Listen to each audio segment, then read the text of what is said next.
Olá, tudo bem? Que bom que você continua assistindo nossa série de vídeos sobre tratamento de apneia do sono.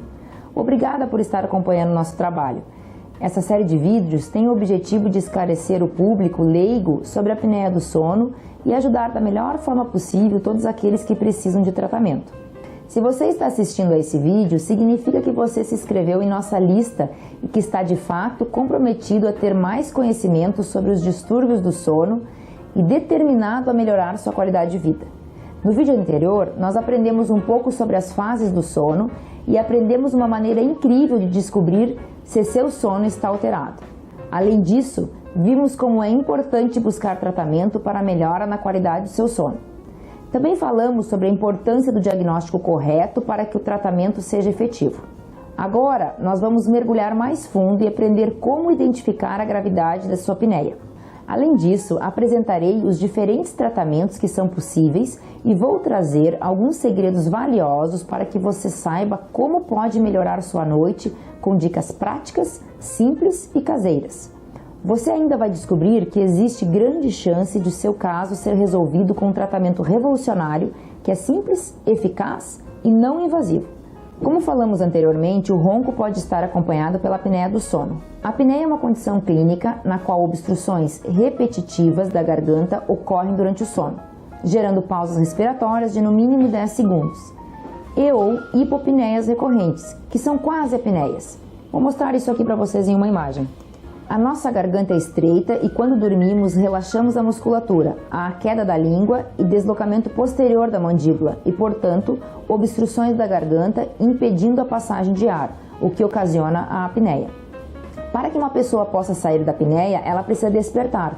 Com isso, a musculatura da garganta retoma a força que mantém a garganta aberta até que o sono reapareça e a garganta volte a fechar. Esse ciclo se repete dezenas e centenas de vezes ao longo da noite. Para cada apneia existe um despertar. Neste caso, o sono profundo e reparador não ocorre. O descanso é de má qualidade e a sonolência diurna torna-se grande, promovendo graves implicações para a sua saúde. Já comentamos que existem condições clínicas que indicam claramente que você tem apneia. São elas: sonolência diurna, acordar com a sensação de que não dormiu o suficiente, vários despertares durante a noite, ronco, engasgos durante o sono, pesadelos com a dificuldade de respirar, entre outros. Porém, o diagnóstico da apneia do sono é baseado em outros fatores, como a história clínica, no exame físico e o teste de registro do sono, que já foi discutido anteriormente, a polissonografia. Os sinais mais comuns da apneia são ronco, apneia testemunhadas e sonolência diurna excessiva.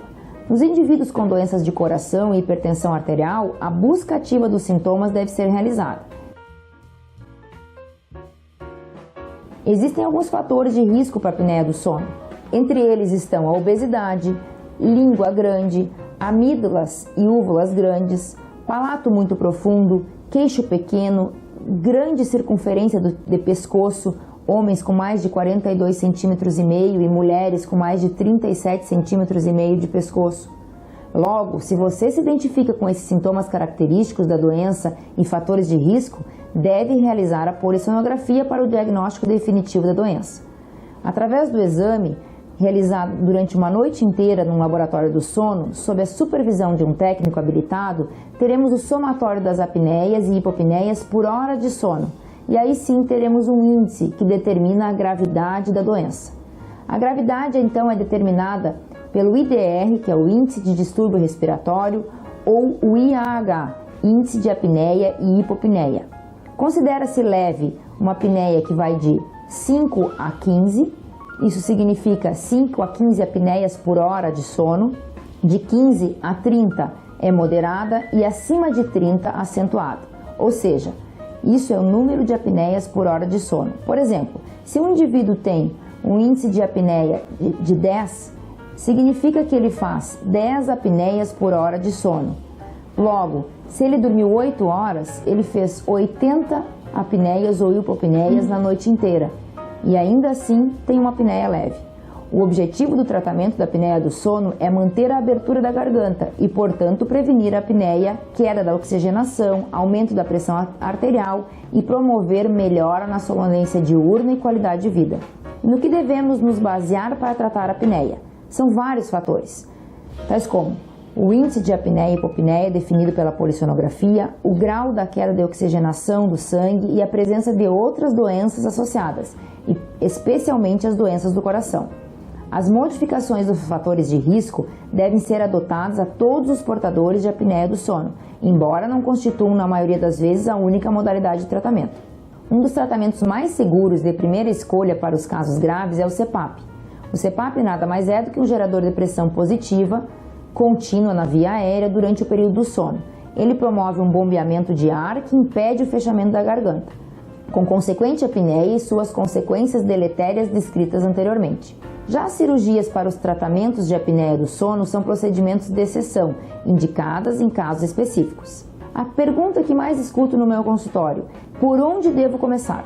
Recebo muitos contatos de pacientes que nunca fizeram uma avaliação específica e desejam saber qual o primeiro passo para melhorar a qualidade do sono. Se você apresenta as doenças ou os sintomas e sinais descritos anteriormente, deve questionar o seu médico sobre o seu problema ou procurar um médico ou dentista especializado em distúrbios do sono. Estes profissionais poderão encaminhá-lo ao exame de polissonografia para confirmar ou descartar a suspeita de apneia do sono, além de classificar a gravidade da doença. Caso confirme-se a suspeita de doença, o profissional especialista poderá orientar e conduzir a melhor forma de tratamento para cada caso, restaurando assim o sono de qualidade e a saúde do paciente. Para te ajudar a dar o primeiro passo, eu vou te passar algumas dicas e fazer um teste simples que vai lhe ajudar a identificar o seu nível de apneia e necessidade de tratamento. Entretanto, antes disso, eu gostaria de contar a história de um paciente que me procurou algum tempo atrás. Na verdade, quem me procurou não foi o paciente, sim a esposa dele. Ela estava sentindo-se incomodada com o ronco do marido. O marido em questão não aceitava crítica com relação ao seu barulho do ronco e foi convencido a fazer o tratamento quando os filhos gravaram o seu ronco dos seus próprios quartos. Ou seja, o ronco ultrapassava as paredes. Convencido da necessidade de tratamento, nós marcamos uma consulta e a história clínica e o exame físico indicaram grande chance do paciente sofrer de apneia do sono. O problema era muito mais do que sonoro. Encaminhamos o mesmo para uma polissonografia e o resultado indicou uma apneia grave. O médico que estava acompanhando o caso sugeriu como tratamento de escolha o CPAP, aquele aparelho comentado anteriormente. O paciente fez uso deste aparelho por um período, mas não se adaptou. Em comum acordo com o médico, resolvemos testar o aparelho intraoral como uma segunda opção de tratamento. O objetivo nesse caso foi o de não deixar o paciente totalmente desassistido, pois ele realmente recusava-se fazer o uso do CPAP. Utilizamos um aparelho intraoral que tem indicação para casos mais graves e, surpreendentemente, o paciente que apresentava um índice de apneia de 61 passou para um índice de 4. Ou seja, esse foi um caso de absoluto sucesso e documentado passo a passo, um paciente muito grave que ficou curado. Inclusive, levamos esse caso para uma apresentação no Congresso Brasileiro do Sono. A família ficou satisfeita e, o melhor de tudo, o paciente está tratado. O acompanhamento constante feito por mim e pelo médico é essencial, mas a manutenção mantém a segurança do tratamento. Então, você se identifica com alguma dessas características? Esse caso exemplifica a ampla abrangência dos aparelhos intraorais. Apesar de serem indicados principalmente para casos leves e moderados, podemos usá-los com segurança como um recurso em diversos casos, com significativo sucesso, desde que tenhamos o correto acompanhamento. Então agora vamos fazer um teste? O índice de sonolência é um parâmetro interessante que pode predizer a chance de você sofrer ou não de apneia. Existe uma escala que quantifica o grau de sonolência durante 8 atividades rotineiras. As respostas atingem valores máximos de 24 pontos e mínimos de 0, sendo 10 o divisor de normalidade. É utilizada para triar os distúrbios do sono e como indicador para a polissonografia, mas não substitui o exame. Então, nesse momento, eu preciso muito da sua participação. Vamos lá! Para identificar possíveis alterações no seu sono, preciso que você responda a cada pergunta, imaginando qual a chance que você tem de cochilar em cada uma das situações que eu vou descrever. Vamos lá, pegue um papel e uma caneta e anote os números conforme eu for fazendo a pergunta, ok? Qual a chance de você cochilar quando estiver sentado lendo? 0 para nunca, 1 para chance leve, 2 para chance moderada ou 3 para grande chance. Próxima pergunta. Qual a chance que vocês têm de cochilar assistindo televisão? 0 para nunca, 1 para pequena, 2 para moderada, 3 para grande. Qual a chance de você cochilar sentado em um local público? 0 para nunca, 1 para pequena, 2 para moderada, 3 para grande. Qual a chance de você cochilar com o passageiro de um veículo? 0 para nunca, 1 para pequena, 2 para moderada e 3 para grande. Qual a chance de você cochilar deitado durante a tarde? 0 para nunca, 1 para pequena, 2 para moderada e 3 para grande. Qual a chance de você cochilar sentado conversando com alguém? 0 para nunca, 1 para pequena, 2 moderada, 3 grande chance. Qual a chance de você cochilar sentado após o almoço sem ter ingerido álcool? 0 para nunca, 1 para pequena, 2 para moderada e 3 para grande. Por fim, qual a chance de você cochilar dirigindo quando o carro para em uma sinaleira? 0 para nunca, 1 para pequena, 2 para moderada e 3 para grande.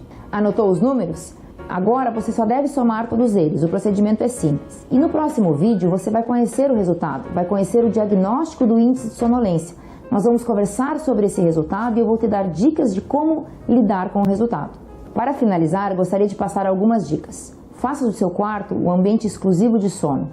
Assuma horários regulares para dormir e acordar, mesmo nos finais de semana. Evite álcool à noite. Faça exercícios pelo menos 6 horas antes de dormir. Evite nicotina. Se você conseguir seguir essas dicas, certamente o resultado do seu tratamento será melhor. Obrigado por assistir mais um de nossos vídeos. Não perca o próximo vídeo. Nele você receberá o resultado do seu índice de sonolência e vamos conhecer detalhes do tratamento com aparelhos intraorais. Não se esqueça de preencher o formulário ao lado, nos dizendo o que você está achando dos vídeos. Assim eu poderei saber melhor quais são suas dúvidas e será possível transmitir um conteúdo ainda mais relevante para você.